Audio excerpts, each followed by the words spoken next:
In our last lesson, we saw that a programmable controller communicates with the field devices in a system through its I/O modules. And we learned that the PC can use an on-voltage signal from an input device either to turn an output on or to turn it off, depending upon whether the PC has been programmed to examine the input location for an on signal or examine it for off. Now that is exactly what a PC does. It's got no moving parts, but it reaches out and actually examines each input location several times a second. It reads and records all the information about the state of all the inputs. Then, following the user program, it decides what the state of each output should be. And last, it sends output information to the proper output addresses, commanding working and indicating devices to turn on or off. As you can see, a programmable controller, like any other computer, is an information processor. Today in Lesson 4, we're going to see how a PC handles information, how it looks at I/O signals, how it counts and times, and keeps track of system operation. Many of the things we'll cover will apply to any computer, which is a nice side benefit. These days, it's a good idea to understand how computers operate. But more important, knowing how a PC processes information will help you in many troubleshooting situations, especially in a complex system. All right, we're going to demonstrate how a PC does its job with the user program for our sorting machine. Let's start with rungs 1 and 2, which contain the logic to start the operation and keep it running. Here is the normally open or examine on contact symbol for our run button. This normally closed or examine off contact, as you remember from the relay circuit for the machine, is referenced to our counter. It will go active and open when the count reaches 25, breaking the flow of power on the rung. Here on rung 2 are a set of seal-in contacts, reference to this coil. When the coil energizes, they will close and hold in the circuit. Now these last 3 symbols are called internal logic symbols. They sometimes cause confusion, especially among people who are familiar with relay control circuits. The problem is that they are not part of the real world. They exist only in the ladder program inside the PC. When you look at the real-world devices on our sorting machine under PC control, you see that there are no control relays. There is no counter. We threw them away when we wired up to the PC, and they wound up here, in the circuits in the controller.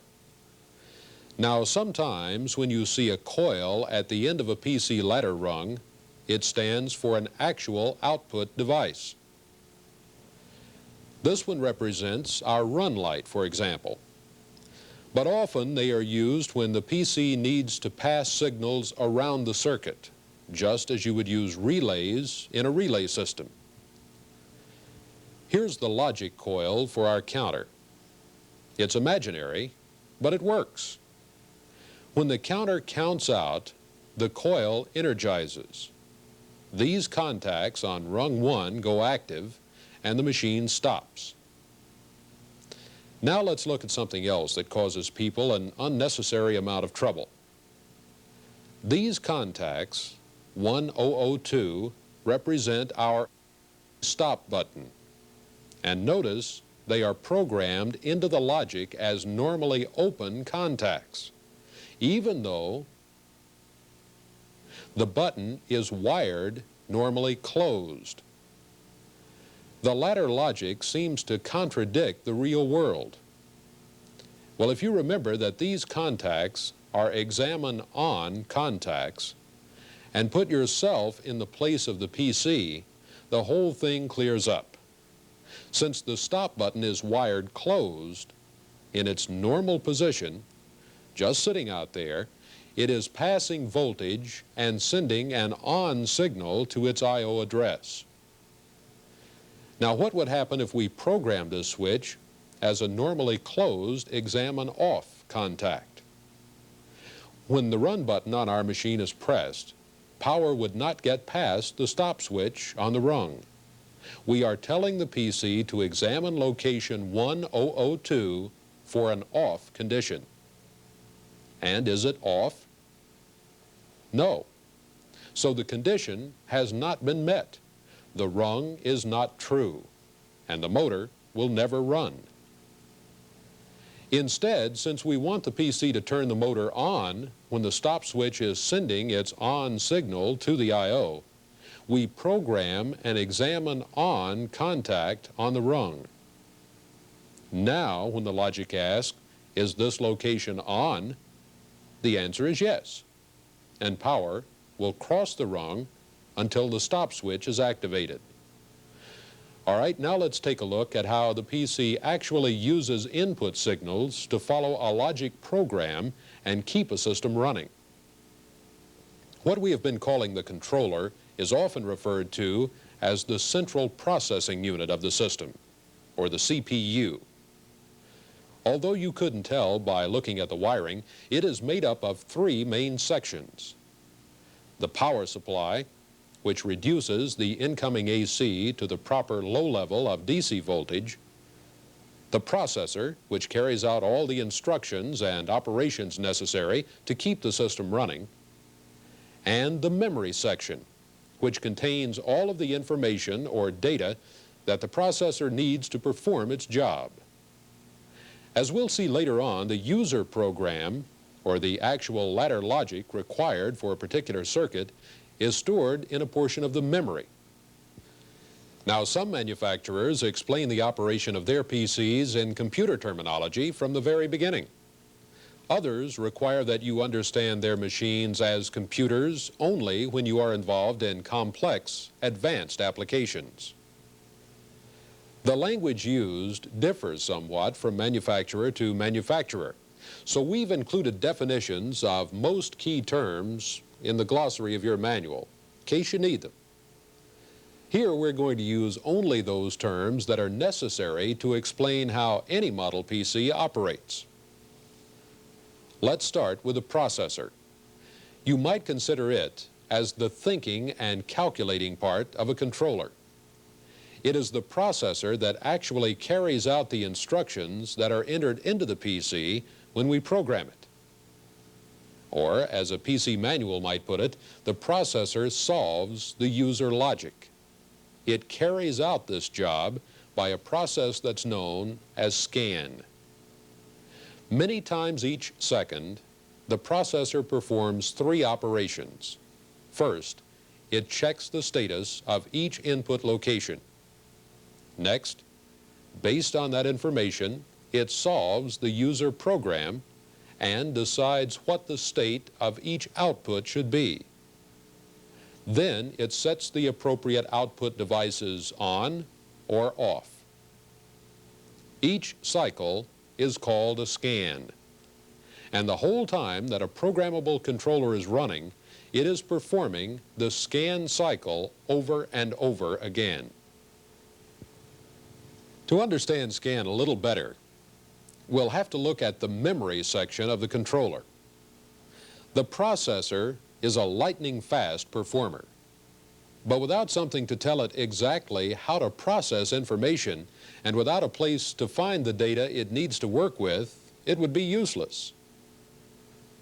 Basically, there are two kinds of memory in a computer. System memory contains information that never changes. It's already in the PC's memory when you unpack the unit. Often, this kind of memory is referred to as ROM, which stands for read-only memory. The ROM memory functions as a kind of executive in the controller. It contains a set of instructions which tells the processor what to do with the information it's getting from the ladder program and from the I/Os. We are much more concerned with the applications section of the PC's memory. It is often referred to as RAM, or random access memory. Why? Well, a telephone directory will make it clear. When we're looking up a number, we don't have to read through every single name and number in order until we find the right one. We just flip right to the correct place. And if we need another number, then we just flip to that location. We access the information at random. In the same way, the processor in the CPU can go right to pieces of information it needs in any order that it needs them. The RAM is also sometimes called RW, or read-write memory, because the processor not only reads information here, but as we'll see in a minute, it also writes information into this memory. So do we, when we enter the user program into the PC. Here's how a computer's memory section works. Inside the CPU is a small but very complicated electronic chip, which contains thousands of transistor-like components packed very close together. They contain the random access memory. Each of these components functions like a tiny switch. Each of them can be either on or off. We can picture them this way, like a grid just waiting to be organized into a pattern that makes sense. Now, one of the most important things that the instruction set in the ROM memory does is tell the processor how to arrange these thousands of switches in the RAM. It organizes them into small functioning units, usually containing 16 switches each. These blocks of memory are called registers. Now, each of these registers is located at a definite, particular address in the memory, and each register contains a particular piece of information that the processor can use during a scan cycle just by going to that location on the grid. The information in any particular register block depends upon the on or off state of those 16 switches. Different combinations of on and off switches mean different things to the processor. Sometimes the position of one particular switch in a register is what's most important to meet system requirements. For example, when the simple on or off state of a discrete input address is being remembered. Other times when an actual number is being stored, like how far a counter has counted, or what value an operator has dialed on a thumb wheel input. It is the pattern of several switches that is important. As you can imagine, in a large system with hundreds of inputs and outputs and a user program that could contain hundreds of ladder rungs, a PC has a lot of data to keep track of, and there is an incredible amount of information being handled by the processor every second. But under the instructions of the system memory, it all takes place in an orderly way. Now let's see how our PC performs its scan cycles to control our sorting machine. The controller is running, so it is checking the inputs several times each second. It finds only an on signal from our stop switch. And as it scans our user program several times a second, it decides that no outputs should be on. When we press the Run button to start the sorting process, what happens? An on signal passes to input address 1001. And on the processor's very next scan, when it checks all the inputs, it finds the new signal and records it in memory. This is called updating the inputs. Somewhere in the appropriate register, a switch is changed from off to on, and it will stay on for as long as the signal at 1001 is on. Then, armed with this new information, the processor scans and solves our logic program. This takes place in one of two ways, depending upon the model controller.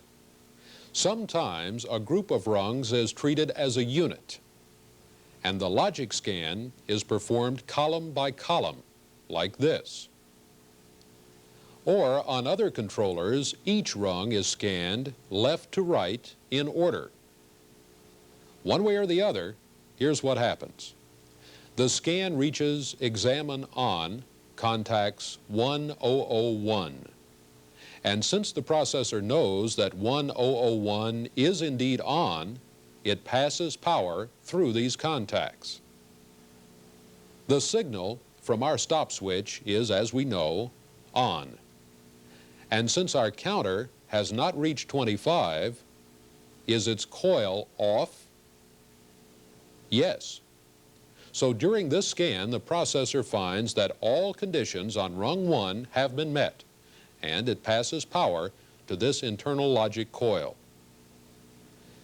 Now, it's very helpful to think of that coil as a relay and to think of PC ladder rungs as wires.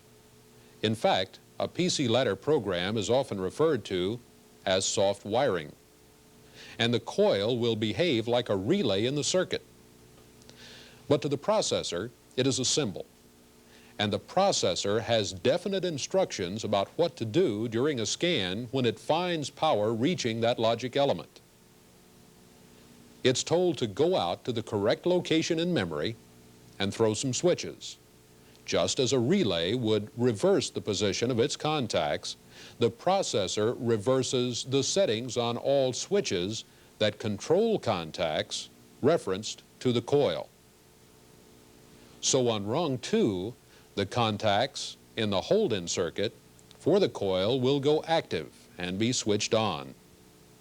And on rung 3, the same thing will happen. The processor will find that, yes, the internal coil has been energized, and since that condition has been met, it will pass power to output coils 0001 and 0002. Just as it did with the change in input status, the processor records these changes too by throwing the appropriate switches in memory. And at the end of the scan cycle, when it is told to check all the registers that hold output information, when it finds those two particular switches on, it sends an on voltage signal out to the correct addresses on the output modules, turning on the conveyor and run light on the machine, and the machine will continue to run. Over and over again, on each scan, the logic will be solved like this until something happens to change the conditions on rung 1 of our program. Each time a tall block reaches the cylinder on our machine, the controller handles the situation in the very same way. The block activates both limit switches, which sends voltage on signals to their input address locations. On its next scan, the processor checks the state of all inputs, finds the signals, and updates the information in the appropriate memory registers. The on signal from the upper limit switch, 1003, means that power will flow to another internal logic coil, whose contacts on rung 5 will go active. The processor records that power has reached the output coil 0003. And at the end of the scan, output address 0003 is given an on signal, actuating the cylinder. At the same time, down on the next rung, when the processor solves the logic, it will not pass power to the counter. Even though the examine on contacts for the lower limit switch are passing power, these contacts on the internal logic coil are also in their active state, which means that they are open and interrupting power flow. Only when a short block passes below the high limit switch will the logic advance the counter. Now, when the PC scans the inputs, it finds an off state at 1003 and an on state at 1004, which means that internal coil 0011 will remain off, its contacts on the counter's control rung will remain in their normally closed, not active state, and power will reach the counter, adding 1 to its total. Now let's take a closer look at how a PC handles counters. Like any internal logic element, the counter symbol tells the processor to perform some very exact operations. For a counter, these operations will involve at least 2 registers in the PC's memory, 1 to count and 1 preset to compare to. In a relay control system, when you preset the count on an electromechanical counter, you actually turn a wheel, which sets a mechanism of cogs and gears. And each time power is applied, the mechanism physically advances a notch. On a PC, the preset value is usually entered directly into the user program. We entered the number 25. To remember the number, the processor stores it in a memory register as an on and off arrangement of switches. Then, a second register location is needed to let the processor keep track of the count. From the ones that the system has set aside for just this purpose, we chose register number 4001. When the machine is operating, each time a short block passes and the counter receives power on its control line, the processor will add 1 number to the total being held in register number 4001. And during each scan cycle, the processor will compare the preset number with the actual count in 4001. Many programming devices will let you call up the contents of a register to see what's happening in the circuit. As you'll see in our lessons on troubleshooting, this can sometimes be a great help. Here we've called up the contents of register 4001, so we can watch the system count the short blocks coming down the line. During the scan cycle, when the actual count reaches 25 and the processor finds the contents of both counter registers to be equal, it will then pass power on the output line of the counter, energizing an internal logic relay. Its normally closed contacts on rung 1 will open, and the logic will switch off the signal to the motor's output location. Its normally open contacts on rung 8 will close, and the logic will ring the bell. Timer functions are very similar to counters on a PC. In the case of timers, the processor compares a preset value in one register location with the actual elapsed time being recorded in another register that's serving as a kind of digital clock. Go over the explanation of timers in this lesson of your manual. With what you now know about how a PC scans and solves program logic, it should not give you any trouble. I'm Dave Brown for Tel-A-Train.